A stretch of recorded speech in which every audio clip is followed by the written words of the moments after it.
김민의 방방곡곡 제10강. 오늘은 인본주의 이론 중에서 매슬로우 욕구 5단계선을 첫 강좌로 시작해 보겠습니다.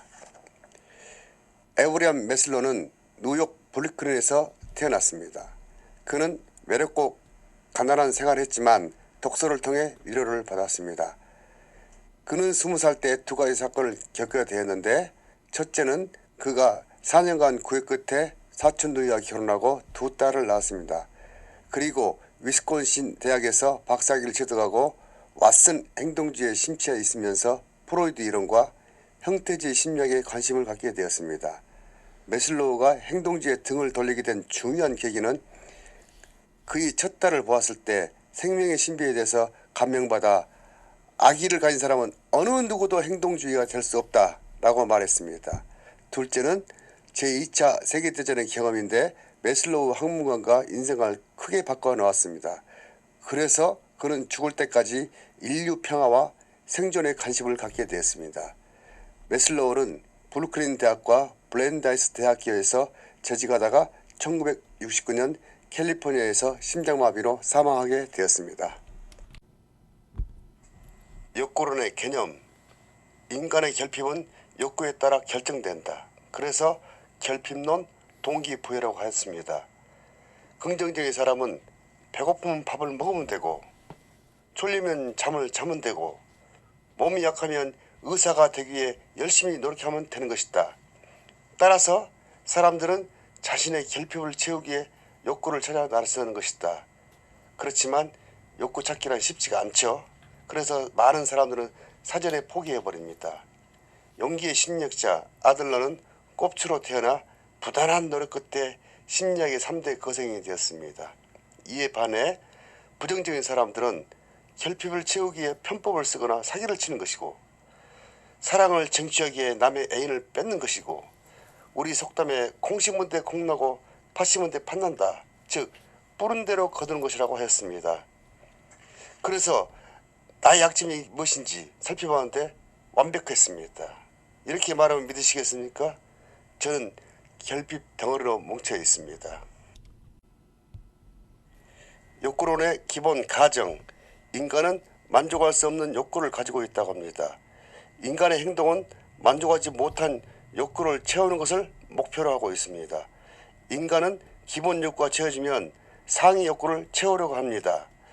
인간의 욕구는 생존 욕구에서 자아 실현에 이르기까지 끝이 없다고 합니다. 이러한 본질적인 질문에 대해서 매슬로우는 이른바 인간 욕구 5단계 이론을 제시하였습니다.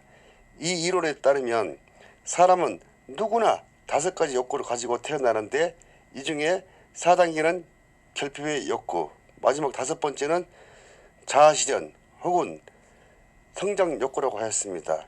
다시 말해서 4단계까지는 항상 욕구가 채울 수 없다는 것입니다. 1단계.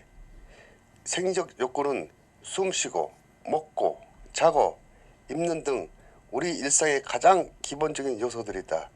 하루에 3끼 밥 먹는 것, 물론 한 끼 줍쇼 얻어먹는 사람도 있겠지만 이 사람들은 제외하고, 화장실에 가는 것, 그리고 종족 번식이 이 단계에 해당합니다. 따라서 생리적 욕구는 인간이 살아가는데 필수적인 요소를 말하는 것입니다. 우리나라에서는 절대 빈곤이 사라졌다고 합니다. 그런데도 우리는 항상 배고프다고 생각하는 것은 왜 그럴까요? 그것은 상대와 비교를 하기 때문입니다. 즉, 대한민국 모든 사람들이 삼겹살에 소주만 마시면 생리적 바타감을 느끼지 않을 겁니다. 그런데 다른 사람들은 황제 식사를 하고 있기 때문에 생리적 욕구를 해결되지 않다고 생각하는 것입니다. 다른 말로 표현하면 부자들이 가난마저 훔친다 라는 말이 있듯이, 인간의 생리적 욕구는 영원히 채워지지 않을 것입니다. 설령 스스로 만족하려고 하면 생각지도 못하는 곳에서 변수가 생기기 때문이죠. 그렇다면 우리는 언제 욕구가 채워졌을까? 아마 영아기 시절이 아닐까 싶습니다. 아이가 태어나면 배고프면 엄마가 젖을 주고 위험으로부터 보호해주고 있기 때문에 항상 만족스럽게 살아오지 않았을까? 이렇게 생각해 보았습니다. 두 번째, 안전의 욕구, 감정적 위험으로부터 심리적 안정을 바라고 물리적 위협으로부터 신체적 안정을 바라는 욕구입니다. 몇 년 전 허리케인 태풍이 불어왔을 때 미국 남부지방에 허리케인이 다가오고 있습니다. 이 허리케인은 미국 플로리다로 향하고 있어 이곳을 빠져나가는 고속도로는 사람들과 자동차가 인산인해를 이루고 있습니다. 이것은 안전욕구의 대표적인 사례라고 할 수 있습니다. 세 번째, 소속과 애정의 욕구, 사회적 욕구라고도 하죠.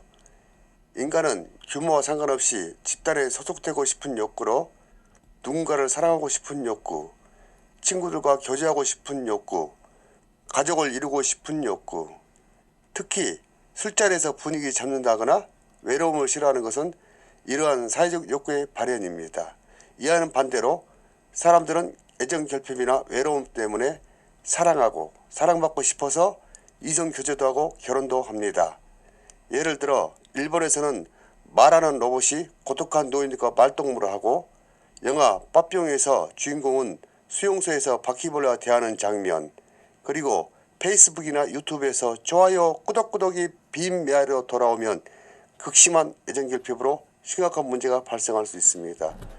그래서 성에 있는 구독과 긍정적인 댓글은 뼛속까지 감사함이 전해집니다.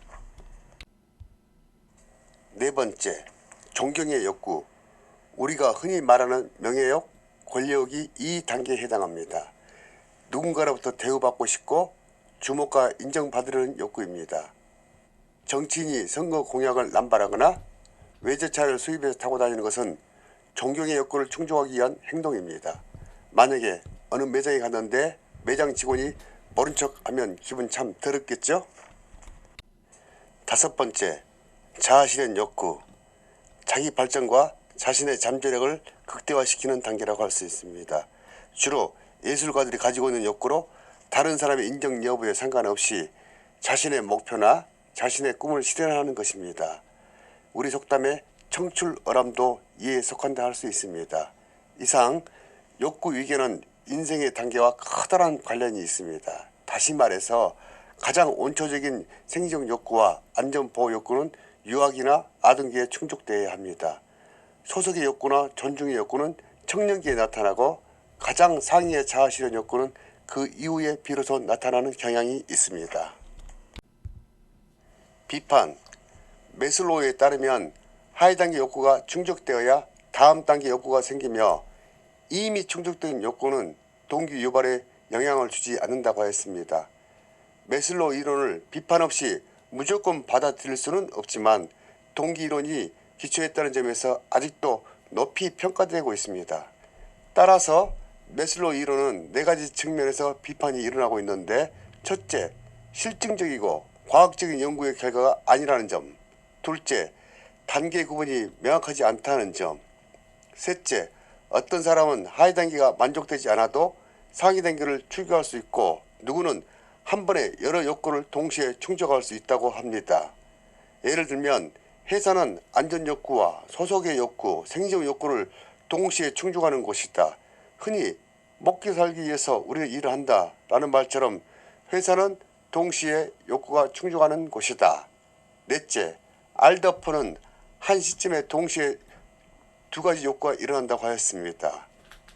매슬로우도 죽기 전에 이 피라미드가 뒤집어서야 옳다면서 이론을 한계를 말했습니다. 5단계 자아실현 욕구가 오히려 원초적이며 근원적인 욕구라고 인정하고 있었습니다. 수고하셨습니다. 이상 매슬로우 5단계설을 마치고 마지막 로드에서 찾아뵙겠습니다. 그럼 안녕히 계십시오. 굿바이. 좋아요 구독